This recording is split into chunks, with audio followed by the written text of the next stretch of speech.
নিশ্চিতভাৱে অৱৰক্ষা সমিতি অলপ মানে মাজবাটতে ইফাল সিফাল হৈ আছিলে। মই ভাবোঁ আজিৰ পৰা তেওঁলোকে সঠিক এটা লাইন লৈ আগবাঢ়িব, বিশেষকৈ ৰাজনৈতিক সংগ্ৰামখন আৰু গণতান্ত্ৰিক সংগ্ৰামখন।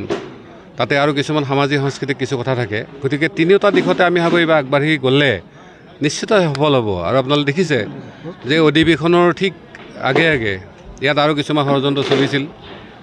বিশেষভাৱে আমাৰ আদিবাসী ভাইসকল এতিয়া এটা বিশেষ পৰিস্থিতিত তেওঁলোকে এটা ৰাজনৈতিক সংগ্ৰামক আগুৱাই নিব বিচাৰিছে। গতিকে সেই সংগ্ৰামখনকো অলপ বিপথে পৰিচালিত কৰাৰ কিছু কৌশলী স্থিতি আমি দেখা পাইছোঁ। যিয়েই নহওক, আজি যিসকলক দায়িত্ব দিছে, বিশেষকৈ আমাৰ জয়নাল আবাদিন ডাঙৰীয়া, প্ৰফুল্ল বৰ্মন ডাঙৰীয়াৰ নেতৃত্বত মই ভাবোঁ অৱৰক্ষা সমিতি শক্তিশালী হ'ব আৰু BTC ৰাইজৰ স্বাৰ্থত তেওঁলোকৰ অধিকাৰ মৰ্যাদাৰ প্ৰশ্নত নিশ্চিতভাৱে তেওঁলোকে কাম কৰি যাব। প্ৰথমতে আপোনালোকক কৈছোঁ যে বিজনীত এটা শক্তিশালী স্থিতি এটা ইতিমধ্যে হৈছে আৰু মই সিদিনাও কৈছোঁ, আজিও কওঁ যে এইবাৰ বিজনী বিশেষভাৱে প্ৰবল সম্ভাৱনাৰ ক্ষেত্ৰ হৈছে। বিজনীত এতিয়া যিটো সমীকৰণ এইমতে যদি হয়, আমি 200% এইবাৰ GSPয়ে উমৈহতীয়াভাৱে যুঁজি কেনে এই সমষ্টিটো উলিয়াব পাৰিম।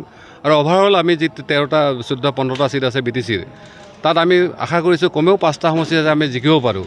খেলাটো আমি প্ৰায়খিনিতে খেলিম আৰু জিকাৰ কাৰণে ক'ত জিকিব পাৰি সেইটো আমি ফ'কাছ কৰি আছোঁ।